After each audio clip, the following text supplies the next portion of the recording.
exposé en liberté de Salamejri de l'Université Paris 13, intitulé Linguistique et traduction. Ce sera donc le dernier exposé de cette matinée.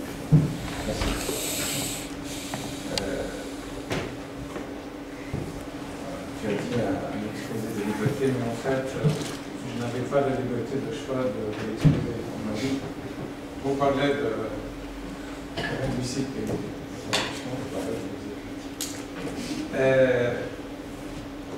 c'est très compliqué que de parler de traduction. Pourquoi? Parce que dans le domaine de la traductologie, qui est une discipline récente, il faut avoir la légitimité de parler de la traduction. Et tous ceux qui n'ont pas traduit n'ont pas cette légitimité. Donc je me suis dit, moi qui ai traduit quelques ouvrages, dans le dictionnaire de Franck-Levé et du français vers l'arabe, j'ai une certaine légitimité. Et c'est pour ça que j'ai dit oui à l'injonction qui m'a été imposée. Vous l'avez remarqué, dans le titre, l'intitulé linguistique et traduction, ces deux domaines, d'un côté nous avons une discipline et de l'autre côté nous avons des pratiques. Et des pratiques millénaires. Depuis que l'homme est homme, on a traduit. On a traduit, la traduction, on a traduit dans tous les domaines et la traduction a été un phénomène central, surtout dans le domaine du sacré. Il y a ici des gens, ici par exemple, qui ne risquent pas de me mentir, surtout que la traduction des textes sacrés,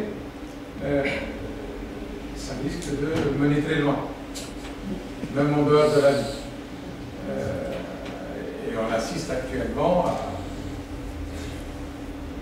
à des situations où il suffit de toucher à la lettre du texte. Par exemple, si on prend l'islam, le Coran il dit ce qu'on a. Bon.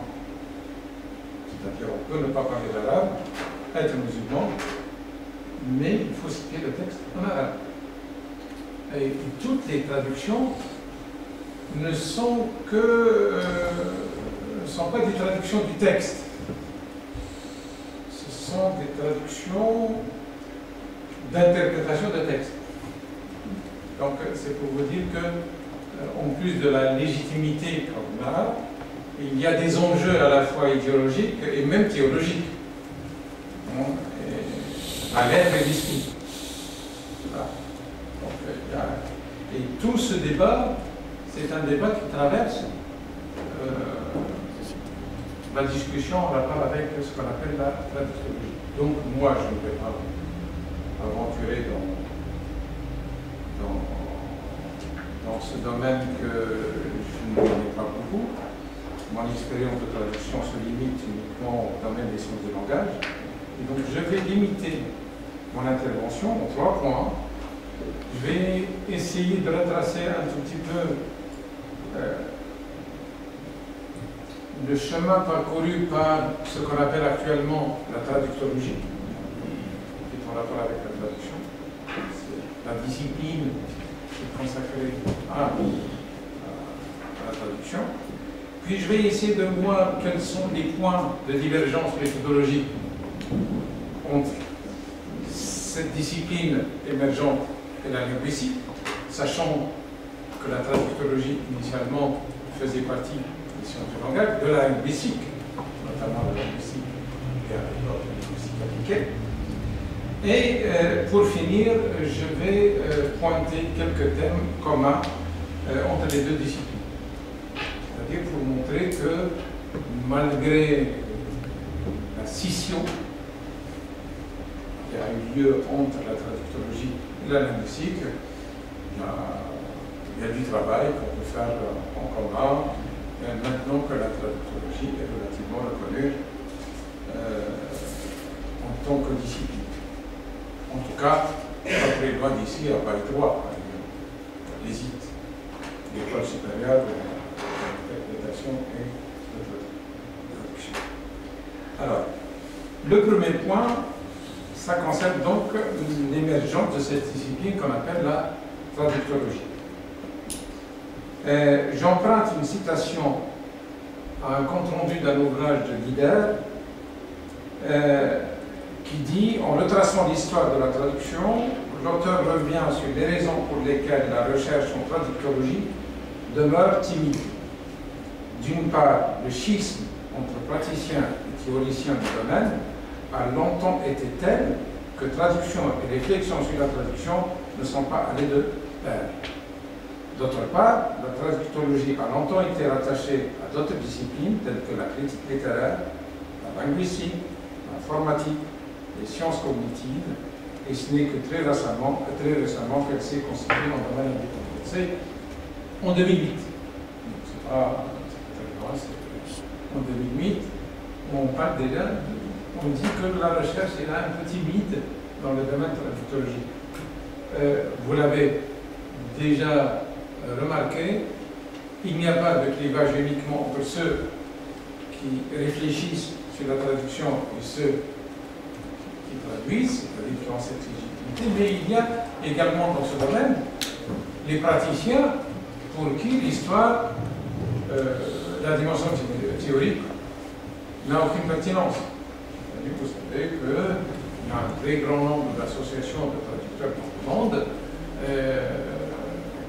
dont parfois le nombre dépasse le million. Par exemple, la grande association de traducteurs en Chine, ça dépasse 1 million. Donc, c'est pour dire que l'impact général, donc quelques théoriciens, c'est pas tellement important. Donc, il y a un double clivage. Et puis, la réflexion sur la traduction, c'est quelque chose qui ne date pas d'hier. Si je prends par exemple de Lille en 2003, dans ce passage, il fait remonter les choses à Cicéron, à Saint-Jérôme, à Du Bellay, etc. En glanant chez les traducteurs d'hier les notions théoriques présentes en germe dans leurs écrits, l'historien ne manque pas de découvrir qu'il existe ce que Jean-Paul Vignier, qui est considéré comme étant l'un des fondateurs de la traductologie, a appelé des universaux de la traduction en 2002. Cicéron et Saint-Jérôme amorcent en Occident la réflexion sur la notion de fidélité et esquissent déjà la théorie de la traduction transparente, ou comme on dit plus couramment maintenant de la traduction cibliste. Horace pose le problème de la modulation.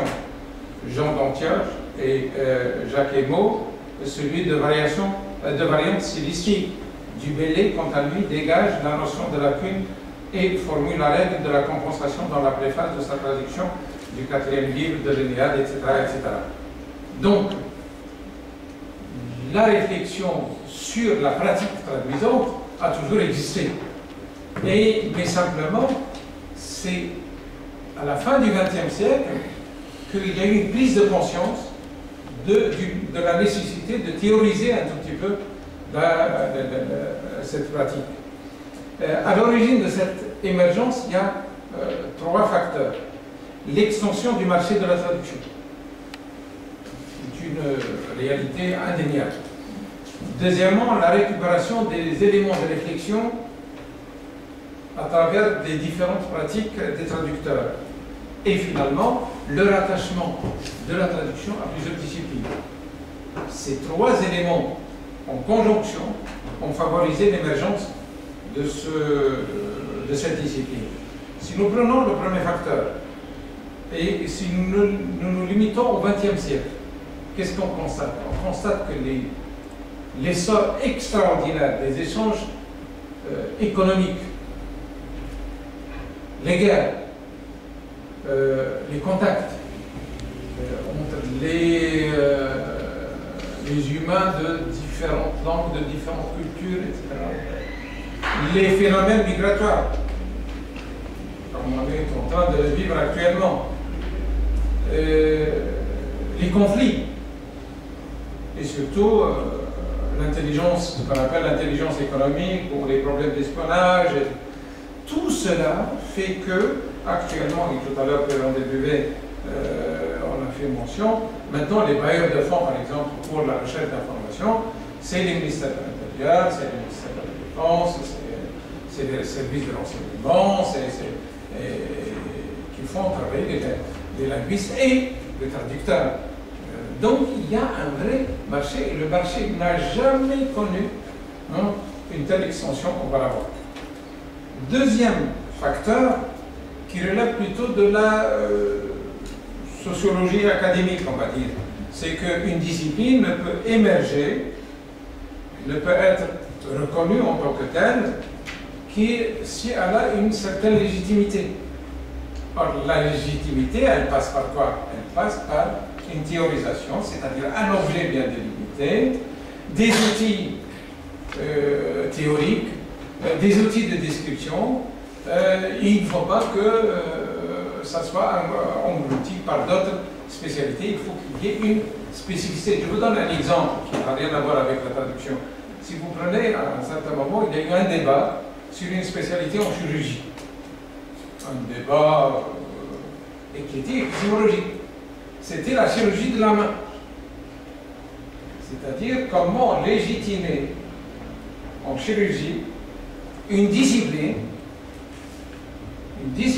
autonome qui concerne la chirurgie de la main. Et la justification qui a été avancée par les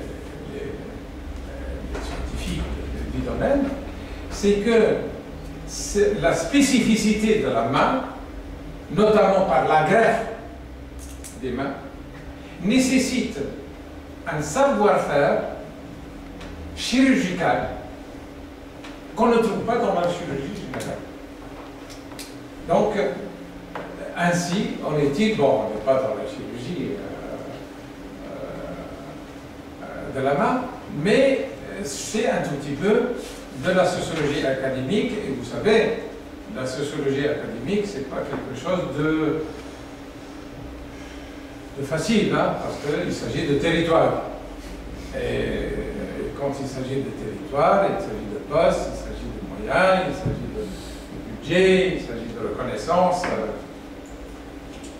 Et comme la dialectologie et la traductologie et la traduction sont par nature pluridisciplinaires, parce qu'il ne faut pas oublier la nature des textes qui sont traduits. Autant de spécialités que de traductions. Ceux qui traduisent, par exemple, les interprètes de conférences n'ont rien à voir avec ceux qui traduisent Schopenhauer ou Nietzsche ou Swift. C'est-à-dire, pour ceux qui traduisent la poésie. Donc, il y a tellement d'interférences par l'objet, par les textes qui sont traduits, par les disciplines connexes, par exemple l'informatique. L'informatique envahit ce domaine. À propos d'informatique, on a vu des disciplines avoir un créneau bien établi, académique, et qui ont disparu. Pourquoi? Parce que ça a été diffusé un peu partout. C'est ce qui, figurez-vous, c'est ce qui est arrivé à l'informatique au CNRS. Au CNRS, à un certain moment, il y avait le département d'informatique.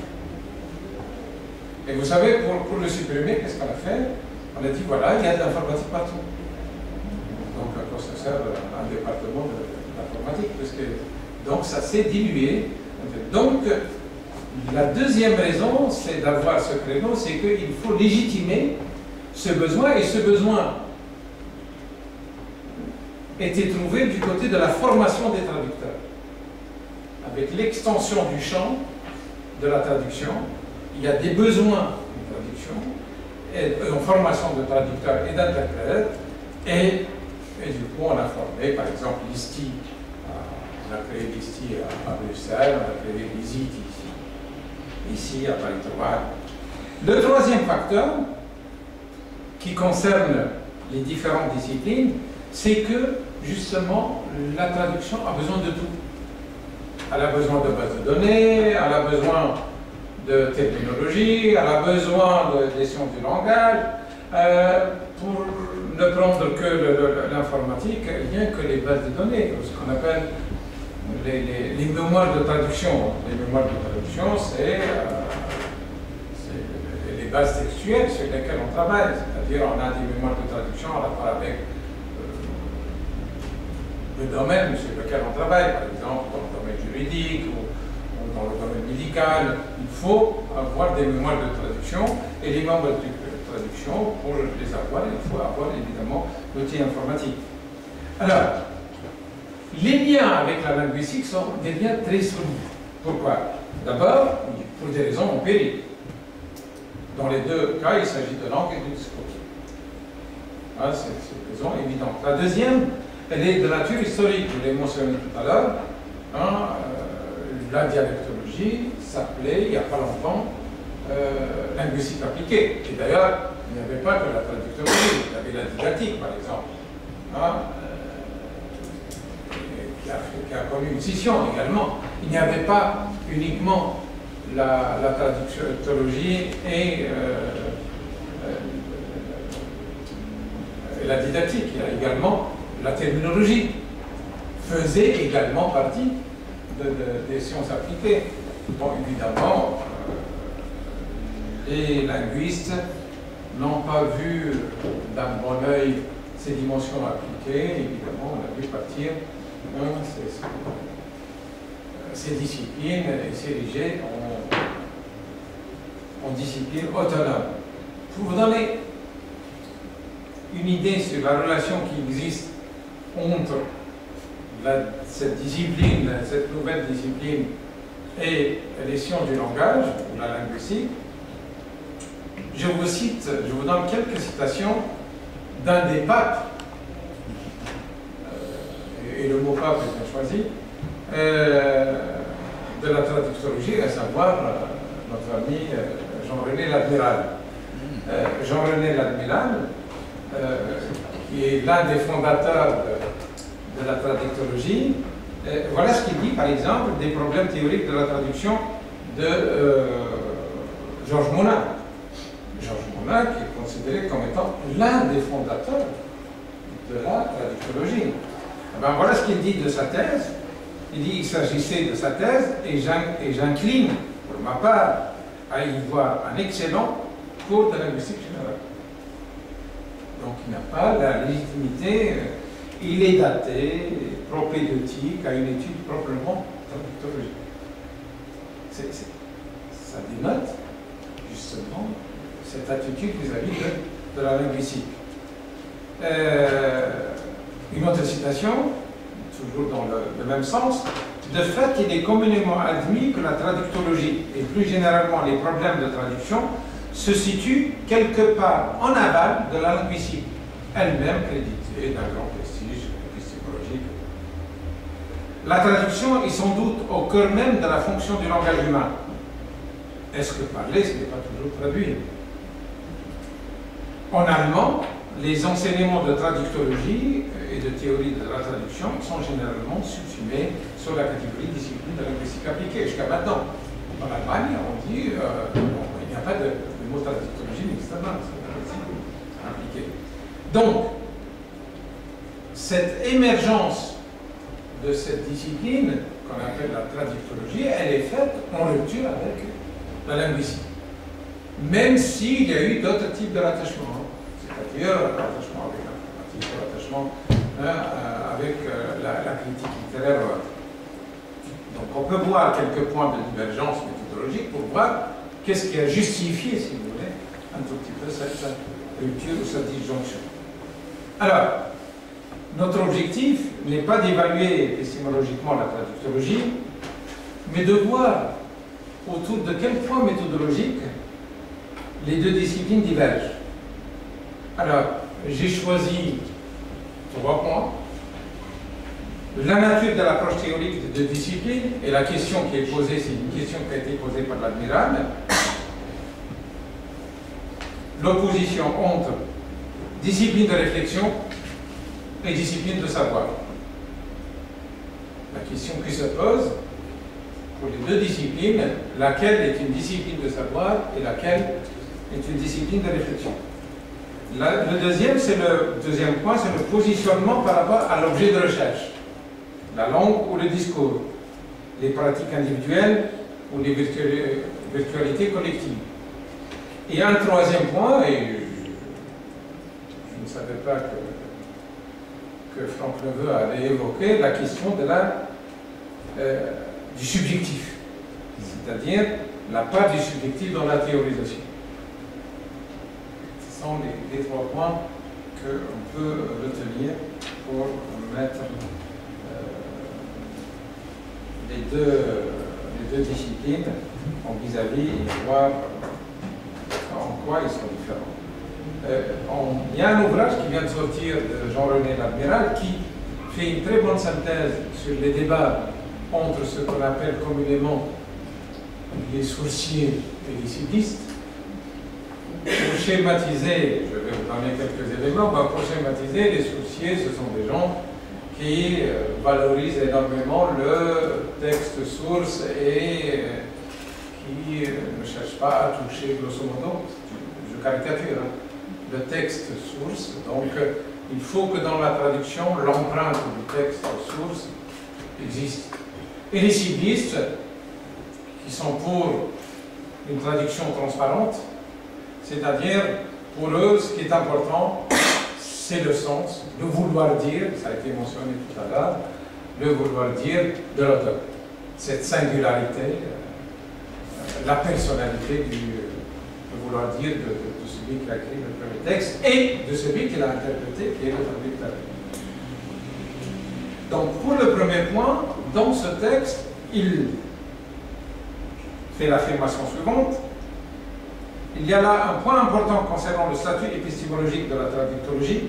Ce n'est pas une discipline de savoir, mais c'est une discipline de réflexion.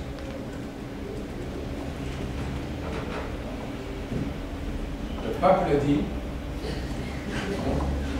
Et croyez-moi, quand je dis que Jean-René L'Admiral est le pape de la traductologie, regarde à celui qui est le contraire. J'aurais aimé qu'il soit là, mais étant trop pris à droite et à gauche, il n'a pas pu assister à ma présentation, ce qui me donne beaucoup plus de liberté, évidemment, vis-à-vis de ces affirmations.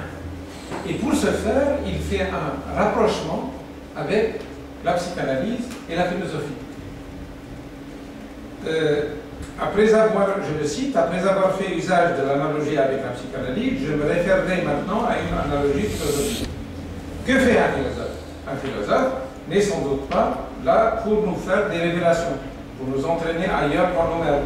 Ce ne doit pas être un gourou. La réflexion philosophique, elle ne nous fait pas tant faire des découvertes qu'elle ne nous dit ce qu'en quelque sorte nous savions déjà. Prenons justement à la lettre, au sens étymologique, les concepts de réflexion et de spéculation. En quoi réside la philosophie? Je dirais qu'il y a là un effet de miroir, d'un miroir grossissant, d'un miroir éclairant. C'est le propre de ces disciplines réflexives que sont, à des titres divers, la traductologie, la psychanalyse et la philosophie. Donc, c'est clair. Il situe épistémologiquement cette discipline, donc il s'agit de réflexion et au bout du compte, toujours selon lui, il ne s'agit pas de proposer une théorie au sens de construction unitaire et rigoureuse satisfaisant aux exigences systémiques de l'axiomatique, mais de définir la théorie comme un espace de réflexivité au sein duquel la pratique traduisante pourra être conceptualisée dans sa diversité en tenant compte des traductions qui lui sont inhérentes en tant que pratique concrète. Cette remarque comporte un certain nombre de corollaires. D'abord, en tant qu'espace de réflexion, la théorie doit permettre la discussion rationnelle et argumentée, intégrant des perspectives différentes pour en faire émerger une conscience plus claire des problèmes de la pratique. Je crois en effet qu'on peut définir la réflexion comme une discussion intériorisée et la discussion comme une des voies extériorisées de la réflexion. Alors, quelle est l'ambition quelle serait l'ambition théorique de la traductologie? Toujours selon le même auteur, l'ambition est minimale. Il s'agit d'expliciter cette clairvoyance. Ici, clairvoyance, c'est le terme c'est un terme qu'il emprunte à Heidegger, qui indique qu'il y a un savoir coextensif à la pratique. Donc, il s'agit d'expliciter cette clairvoyance implicite à la pratique et d'en fournir un discours organisé qui soit susceptible d'aider le praticien à problématiser, c'est-à-dire à verbaliser et à conceptualiser le problème de traduction auquel il peut lui arriver d'être confronté. Donc, vous voyez que la comparaison de la traductologie avec son horizon épistémologique tel que c'est défini par l'admiral et la linguistique, qui est une linguistique qui ne fait pas l'économie de cette réflexivité, mais qui est principalement une discipline savoir. Et on sait combien la linguistique,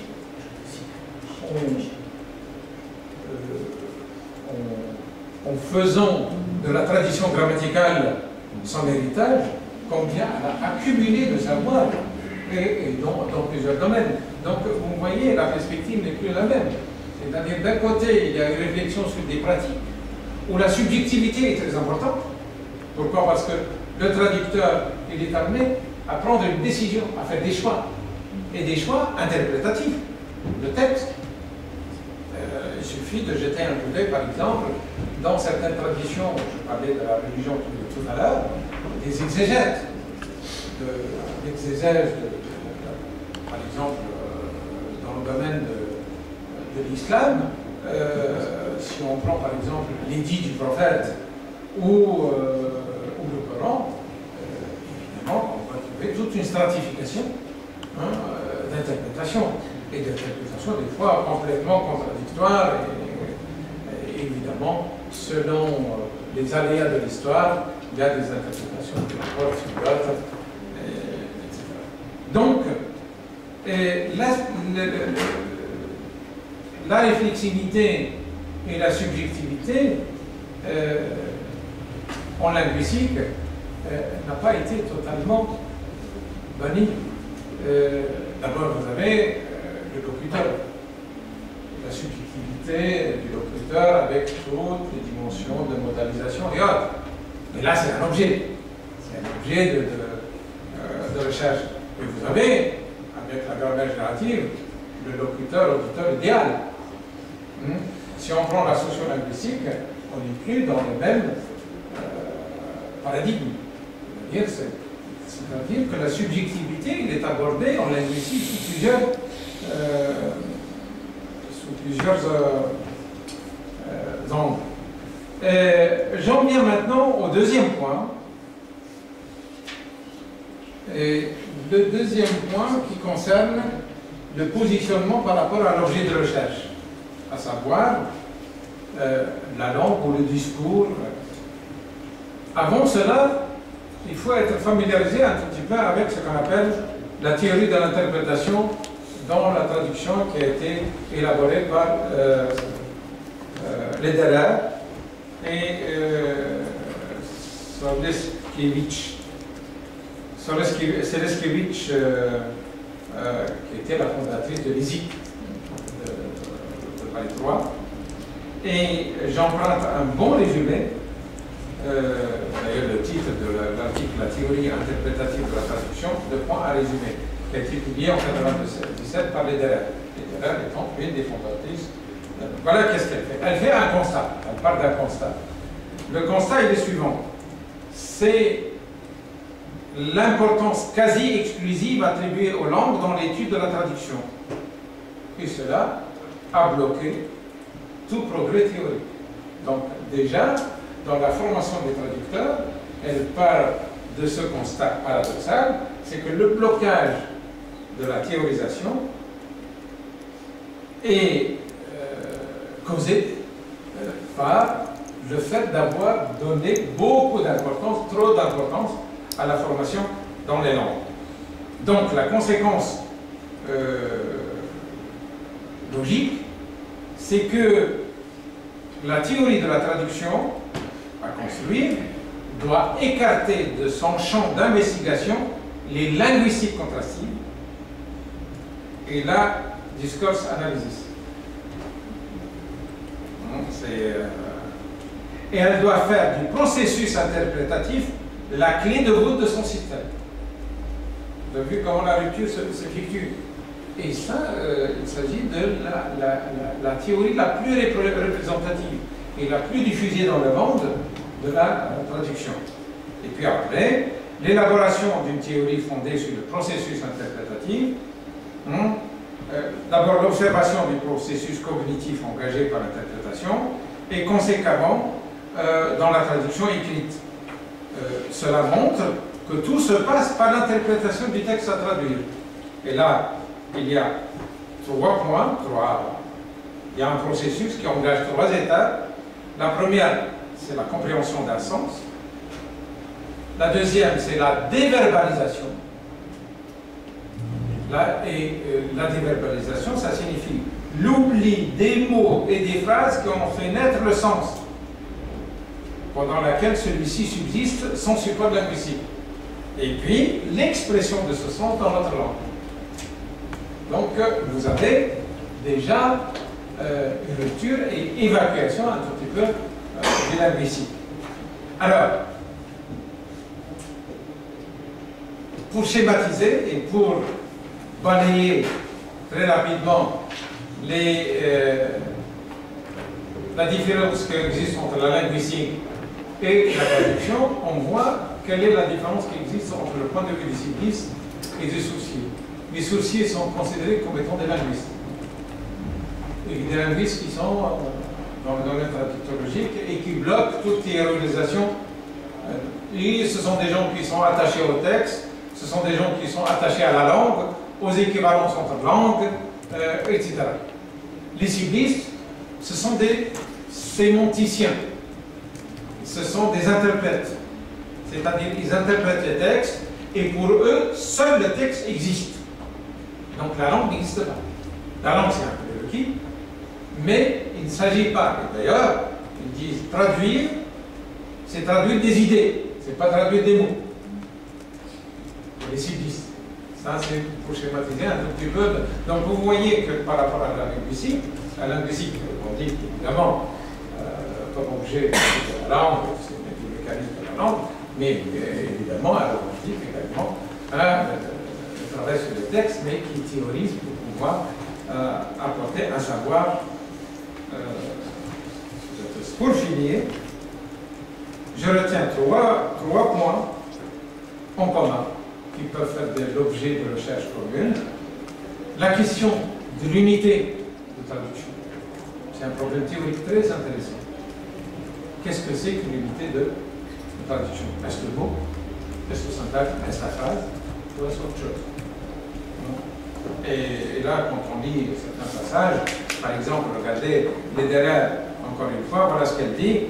Le sens d'un discours se construit par petites touches, par fragments d'énoncés plus ou moins longs, que nous appelons unités de sens.